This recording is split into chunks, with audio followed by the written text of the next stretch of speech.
Today we will be discussing about the modulation. Modulation, in simple terms, we can say it as the mixing a signal. So to start with the modulation, first of all let us discuss with the introduction.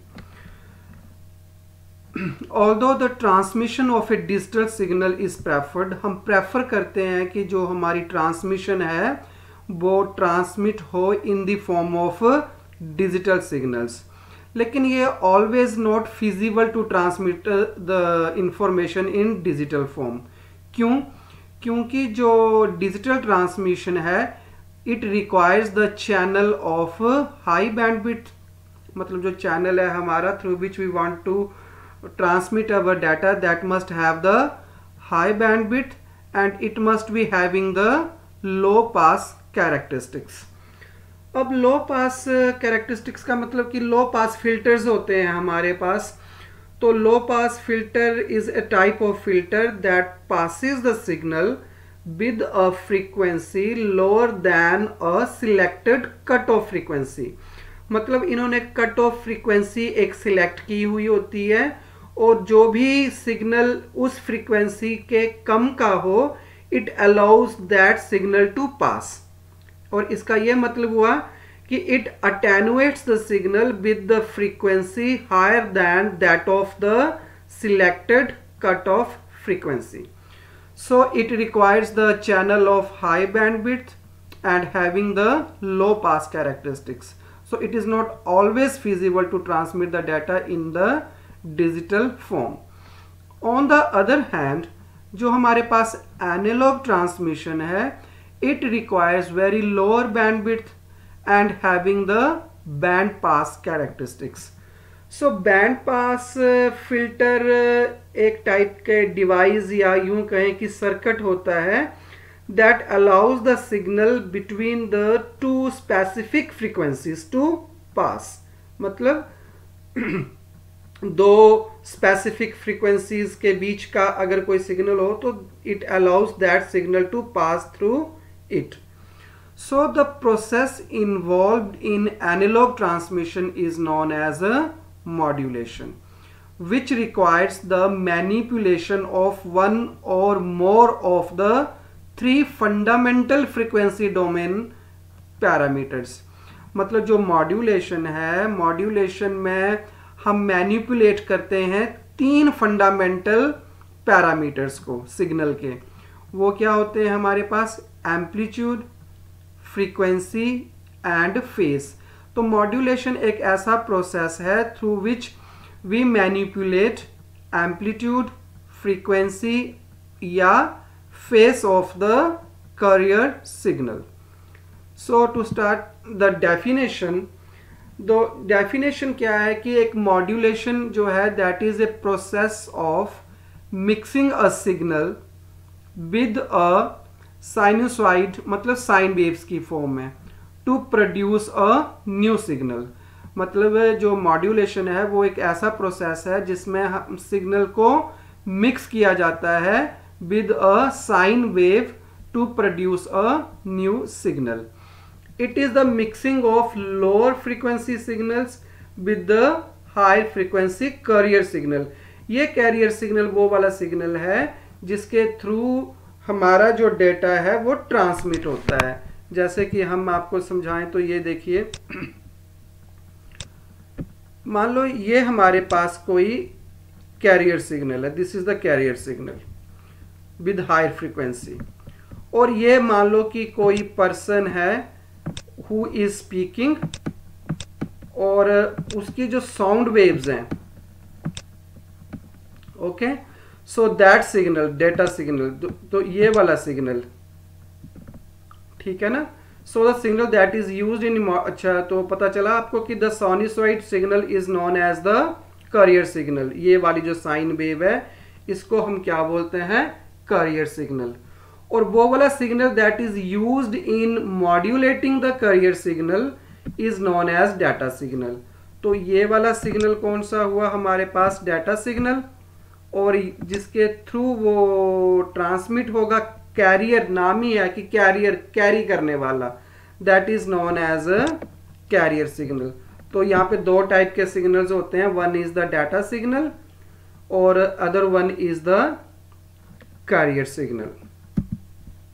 ये एक modulation process है। ये देखिए कि analogue data है हमारे पास और ये एनालॉग टू एनालॉग कन्वर्जन कर रहे हैं हम, और फिर जो हमारे पास ये सिग्नल बन के आएगा, मतलब इसका एनालॉग डाटा के कॉरस्पॉन्डिंग जो सिग्नल बन के आएगा, that is known as analog signal. So this is the translation of analog data to analog signal.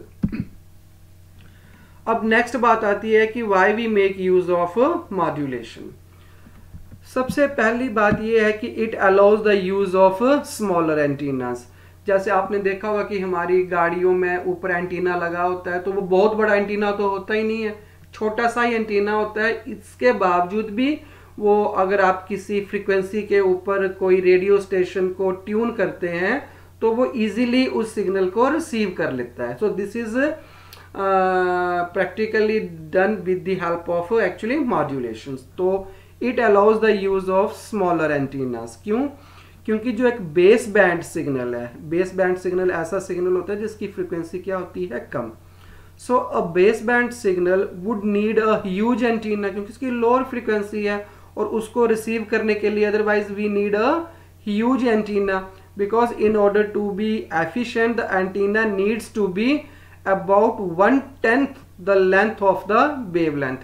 मतलब जो एंटीना की हाइट है that must be at least 1/10 the length of the wavelength।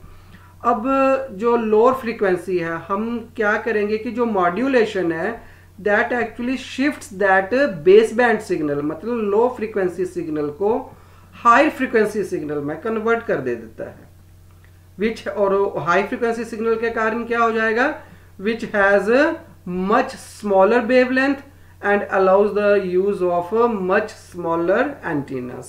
so जो small antennas हम use कर सकते हैं, that is possible with the help of modulation। दूसरी बात अगर समझें तो let us consider a channel that essentially acts like a band pass filter। means both the lowest frequency components and the highest frequency components are attenuated or unusable in some way, with the transmission only being practical over some intermediate frequency range। so अगर हम low frequency signal को नहीं भेज सकते हैं तो हम क्या करें कि we need to shift our signal up the frequency ladder। मतलब हम अपने जो लोअर फ्रीक्वेंसी सिग्नल्स को उसको थोड़ा शिफ्ट कर दें to the high frequency ladder. So modulation allows us to send a signal over a band pass frequency range.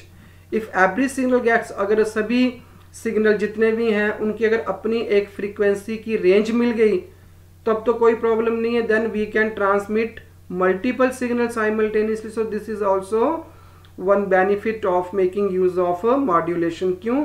क्योंकि इसके जरिए जो सिग्नल है they get there on frequency range and we can transmit multiple signal simultaneously over a single channels by all using different frequency ranges. तो 3 parameters हमने बताया आपको, amplitude बताया हमने आपको, फ्रीक्वेंसी बताया और फेज। तो फ्रीक्वेंसी क्या होती है? The frequency of the signal is the magnitude, मतलब value without regard to sign, of the signal at a particular instant of time। मतलब ये देखिए, ये particular instant of time t1 है, तो इसके और इसके बीच की जो ये वाली हाइट है, वर्टिकल हाइट है, इसको हम एम्पलीट्यूड बोलेंगे। एम्पलीट्यूड एट टाइम t1, ये भी एक एम्पलीट्यूड है, मतलब कोई भी एम्पलीट्यूड हो सकता है। जैसे कि सपोज अगर मैं यहाँ से भी कोई पॉइंट लूँ तो this is also one amplitude, okay. लेकिन ये वाला एम्पलीट्यूड है जो मैक्सिमम वैल्यू है जिसकी, उसको हम बोलेंगे peak amplitude. So the amplitude of a signal is measured by measuring the vertical distance of the wave to the horizontal axis, this is the horizontal axis, within a given period of time। We can also say that it is the distance between the midline of a wave and its crest or trough, amplitude also represents the strength of the signal, ये भी बताता है कि signal की strength कितनी है। That is how much the energy is being transported by the wave, जितना ज़्यादा एम्पलीट्यूड होगा उतनी ही सिग्नल की ज़्यादा स्ट्रेंथ होगी। अब वेव लेंथ क्या होती है? वेव लेंथ मतलब कोई भी ऐसा पॉइंट पीरियोडिक, ये जो आपका वेव है this is actually periodic in nature. तो कोई भी दो ऐसे पॉइंट, जैसे मान लो ये एक हमने पॉइंट लिया, तो ऐसा दूसरा अगला पॉइंट जहाँ से वो अपने आप को दोबारा रिपीट करना शुरू कर दे। तो इस पॉइंट से देखो वो दोबारा रिपीट करना शुरू कर दिया, तो इस हम लेंथ को क्या बोलते हैं? Wave length. तो ये भी वेव लेंथ हो सकती है, जैसे कि मानो मैं कोई ये वाला पॉइंट लेता हूँ, ये वाला पॉइंट ले लेता हूँ सपोज। तो ये देखिए ये वेव जा रही है हमारे पास ये यहाँ तक। अब यहाँ पर ये दोबारा अपने आप को रिपीट करना शुरू कर रही है, तो इसका मतलब ये वाली जो लेंथ है इसको भी हम क्या बोलेंगे? Wave length. Okay, so it is अच्छा, the wavelength of a wave is the distance between a point on one wave and the same point on the next wave. This is actually wavelength. अब period and frequency. Period क्या होता है हमारे पास? The period of a signal is the time it takes for a signal wave to complete one cycle. मतलब one cycle को complete करने के लिए कितना टाइम चाहिए? मान लो कि ये है हमारे पास, इस कंप्लीट साइकिल को पूरा होने में कितना टाइम चाहिए? That is known as the time period. So it takes a signal wave to complete one cycle. A cycle जो है that is the combination of positive half भी हो गया हमारे पास, इसका नेक्स्ट नेगेटिव या एडजेसेंट हाफ भी हो गया, और हम जो पीरियड है उसको हम मेजर करते हैं इन सेकेंड्स, और इसको हम सिंबलाइज करते हैं with the letter T. Frequency is the of a signal is the number of cycles per unit of time. वो पर यूनिट आप एक सेकंड ले लो, एक माइक्रो सेकंड ले लो, नैनो सेकंड ले लो, मतलब एक पर्टिकुलर सेकंड में कितनी बार कोई साइकिल अपने आप को रिपीट करती है, that is known as its frequency. जैसे हम ना दो इंटरवल्स लेते हैं, एक ये वाला इंटरवल ले लेते हैं हम 1 सेकंड का। तो मान लो ये देखो ये एक बार और ये हाफ टाइम हुआ, तो इसकी मतलब फ्रीक्वेंसी 1.5 के करीब हुई, 2 भी पूरी नहीं हुई। अगर हम कोई ऐसी एग्जांपल लें कोई और, ये भी मान लो कि इसकी जो ड्यूरेशन है वो 1 सेकंड है, तो ये 1 2 3 4, तो इसकी फ्रीक्वेंसी कितनी हुई? 4। इसको थोड़ा सा हम टाइम इंटरवल को अगर हम यहाँ पे ले लें तब ये बन जाएगा पूरा यहाँ तक, तो इसकी फ्रीक्वेंसी कितनी हुई? 2। So frequency of a signal is the number of cycles per unit of time. Frequency indicates that the rate of the signals oscillations. Higher the frequency, जितनी ज़्यादा फ्रीक्वेंसी ज़्यादा होगी उतना ही क्लोजली जो है वो वेव क्या होगी? पैक्ड होगी, मतलब नंबर ऑफ साइकिल्स पर सेकंड भी क्या होंगे? ज़्यादा। जैसे इसी ही हमने एग्जांपल ली, इसमें तो सिर्फ 2 फ्रीक्वेंसी थी, अगर मान लो कि मैंने इसमें ही अगर 4 फ्रीक्वेंसी शो करनी होती, तो ये देखो ये 1 2 3 और ये मान लो 4, तो इसका मतलब higher the frequency more closely will the waves will be packed. ये ज़्यादा एक दूसरे से क्लोज है, ये थोड़ी दूर दूर है आपस में। उसके बाद आता है फेस। फेस जो है that is best explain by looking a sine wave. जो साइन वेव्स हैं they are based on circular motion, और उनकी जो डिग्री होती है वो 360 डिग्री होती है। इसका मतलब जो फेस जो है, जैसे टाइम हमने बताया आपको कि पीरियड एंड फ्रीक्वेंसी में टाइम को हम लेटर टी के साथ सिंबलाइज करते हैं, वैसे फ्रीक्वेंसी को हम हर्ट्स के साथ भी करते हैं, hertz. So frequency is symbolized with hertz. हाँ, ये एक मानिए ये हमारे पास एक साइन वेव है, तो ये देखिए, मान लो ये 1 सेकंड में कितनी वेव्स कंप्लीट हो रही हैं, 1 2 साइकिल और 3 साइकिल। इसका मतलब फ्रीक्वेंसी कितनी होगी इसकी, 3। और टाइम पीरियड कितना हुआ, टाइम पीरियड हमने क्या बताया था कि एक कंप्लीट साइकिल को पूरा होने में कितना टाइम लगता है। तो ये 1 साइकिल कंप्लीट हो गया हमारे पास, और ऐसे कितने हैं 1 सेकंड में 3, तो इसका टाइम पीरियड क्या हो गया 1/3 सेकंड। और जो फ्रीक्वेंसी है that is inversely proportional to the time. अब फेज की बात करते हैं। तो हमने बताया कि जो साइन वेव्स होती हैं वो सर्कुलर मोशन में होती हैं, और उनका जो टोटल डिग्री होती है वो 360 डिग्री होती है, क्योंकि 360 डिग्री इस ऐसे होती है। ये देखो, ये हमारे पास साइन वेव है, ये 0 डिग्री, ये 90 डिग्री आ गई, ये 180 डिग्री आ गई, ये 270 डिग्री आ गई, और ये 360 डिग्री आ गई। ठीक है।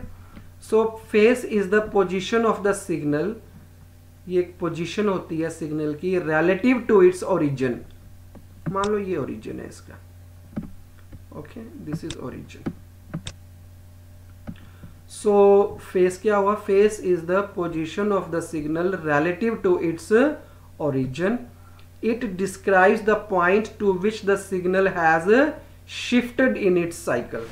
अब ये देखिए, ये तो बिल्कुल शिफ्ट नहीं हुआ है, तो इसका फेस क्या हुआ 0।